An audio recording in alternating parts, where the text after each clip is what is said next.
Hey everyone, my name is Danny Dumas, and this is the Earn Your Title podcast. Today, we're going to talk about the interaction of your kids and technology, and specifically your ability to get in contact with your kids at all time and the dangers that that might impose. You know, last week I talked about the difference between doing things that are scary and that are dangerous, or letting your kids do things that are scary versus dangerous, and what that really means. And I want to encourage you to think back to your childhood. I was born in 1980. I grew up, I'm a in-between millennial and a Gen Xer, depending on, I'm probably an elder millennial. I grew up and I didn't have technology till I was about 15 or 16. And I survived, I made it. But the new technology, some of it is amazing. But some of it, I feel like it's inducing some anxiety. We know that social media is pretty much bad for our the young minds, that the anxiety is up, depression is up, teen suicide is up, all these things are up.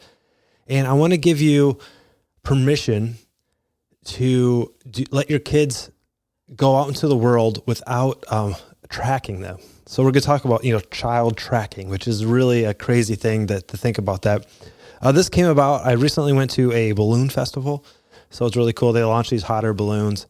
And it was two or three different families, and we were all leaving. We're walking out, and a friend of mine, a girl I grew up with, her son, who is, he's in high school, but he's 18 years old. And she asked them, they're all leaving. He had parked somewhere else. So she's walking. She said, "Do you have your phone?" He said, "No, it's not charged. I left it in the car. It's dead." She said, "You need to charge your phone. As soon as you get in your car, charge your phone. So I just want you to charge your phone." And now this kid, he's probably going to go play college football.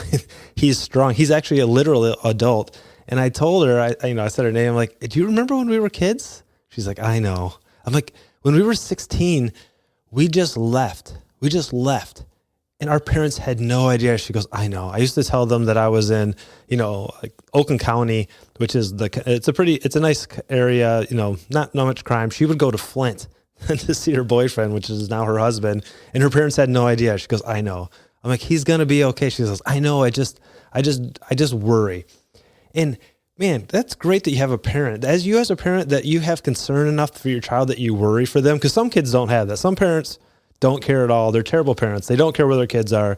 There's no input at all. And the kids are raising themselves. And I'm not for that at all. I think you should love your kids, have input on your kids. But I do think there's danger in consistently monitoring every action they take. I was talking to a buddy of mine. His kids are in college. And he was talking about his wife gets on her phone and goes, "Oh, it looks like he's in class today. Oh, what's it? It's a Friday. Where's he at? He should be there." And they literally live on the other side of the state. They're in college and they're tracking them.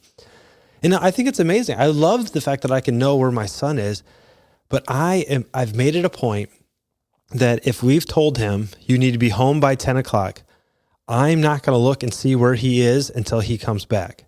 And even if I do, say he's late, I'm not going to come back and go, "Why were you here?" I want to have a conversation with him that said, "Hey, what was going on? Where were you?" Even if I already know the answer, right?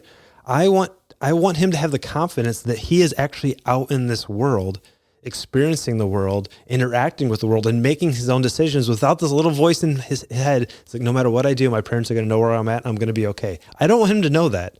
I want him to know that the decision he makes can have really big consequences, and I'm not just going to rush in because I can track him and know exactly where he's at. Give your kids that independence. Give your kids that ability to just be grown up, if you will. And it's hard. We're just now experimenting in this. He can drive. My son can drive. My daughter's just now doing things like babysitting and being off on her own. We're leaving the house and they're home alone. And there is a rising, almost obsession with parents with the ability to track and the ability to communicate. I was listening to a podcast and they were talking about the rise of even like kindergartners and first graders that have smart watches, and how their parents will text them in the middle of class. "Is everything okay? How are you doing?" And I understand where that's coming from. You want to know, but let your kid get away from you. If there's a problem, he's with an adult that you have entrusted their life with. It's their teacher. If you don't trust their teacher, take your kids out of the school and homeschool. But if you feel like you can trust the administration, Trust the teacher. Trust that if something bad happens, they're going to call you. Don't email your kid in the middle of the day. Don't let them email you, Mom, I just failed my test. Let them deal with that. Let them go through these emotions. Technology can be great. If it was midnight and I couldn't find, my son wasn't home, he's supposed to be home at 10, I am tracking him. I'm calling him. We're going to find out where this kid is, right? Because it's outside of the norm. But when it's inside the norm, man, let them alone. Let them wander. You know, as a probably a 12-year-old, I remember I rode my bike from one buddy's house, probably about 4 miles to another buddy's house. It was funny. We didn't even call him to say, hey, are you home? When we got there, he wasn't home. So we just turned around and rode another 4 miles back. And it's the city I work in. And part of it is really dangerous. Like where I work yesterday, we had a guy shot in the chest. Now, there's some better neighborhoods and better neighborhoods and worse neighborhoods. This was in a worse neighborhood where the guy got shot, but that's the place I work. And as a 13-year-old, I'm riding my bike around, and I was okay, right? Because now that, like, looking back, my parents might say that was pretty scary, but in reality, it wasn't dangerous. No one's messing with a couple kids riding their bike. It just like people worried about getting kidnapped. In reality, kids don't get kidnapped by complete strangers. Now, does it happen? Absolutely. But it's like saying, it's like, I'm going to go and I need to make some money. I'm going to invest, and I'm going to invest in the lottery. Now, I know statistically I could win, but it's a very, very poor investment, right? If I was going to take my entire paycheck and just every week say, I'm playing the lottery till I hit it big, very poor investment because the odds just aren't there. If you're living your life worried about your kid getting kidnapped by a complete stranger, very poor investment of your worry, of your time, of your effort, and even putting that in your kid's head, like, hey, at any moment, a stranger could jump out and grab you. Statistically, it just doesn't happen. And I know you're going to have a story in the news that you heard, and that is real, but to worry about that, to worry about something like that, and have it affect so your kids don't feel independent, there is a huge portion of 18, 19, and 20-year-olds who are just failing to launch at all. They're graduating, they're working minimum amount of time, they're sitting home on their computer, immersed into an online world that just doesn't go anywhere, and they're happy to do it. Why? I feel like, and again, I'm not a psychologist, I'm not a researcher, I feel like it's because they don't feel comfortable going out in the world because their entire life has been monitored, they've been controlled by their parents. Don't be that. Let your kids be a little dangerous. Let them walk around the block. If you're really worried, you still can track them, but don't tell them you're tracking them. Let them think that they were just out and about like we used to do when we were kids. That is a good thing. Go back to what is scary and what is dangerous. If it's not dangerous, let your kids do scary things. Let your kids camp out in a tent in the backyard by themselves. I mean, what are the odds that something bad could happen? And play the odds. The odds are really, really good. There's a book called Free Range Kids, and I meant to look up the actual number, but if you wanted to guarantee your kids were going to get kidnapped, you'd have to leave them outside for like 730,000 days just to guarantee that the odds stack up and they'd actually get kidnapped. Don't let your kids grow up thinking that you have control over every part of their life, because then they don't grow up. And that, I think, as a parent, is something we really want. I got some great advice when I was younger from a fireman friend of mine. He said, Danny, you don't own your kids. You get 18 years to help them, to guide them, direct them, but they're not yours. They are themselves.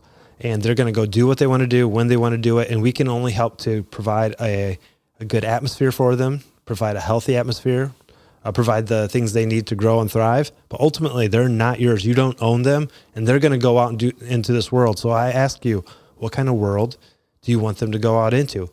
What kind of mentality do you want them to have? Do you want them to have that courage to go, I got this. I can handle this. No problem.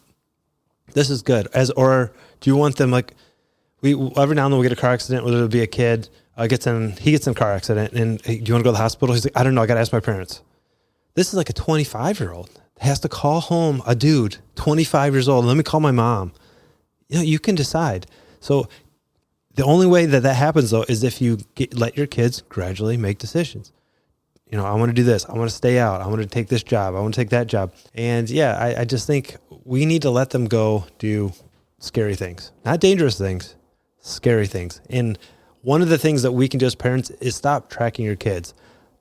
Don't let them know that you can know exactly where they're at, because then they don't develop that sense of security, the independence. And we really want that. I want a strong, independent, kids. I want all three of them just to be able to go in the world and take over and not have any issues. And I think our generation was pretty good at that, because there was no way for our parents to track us, and they just trusted that things would work out.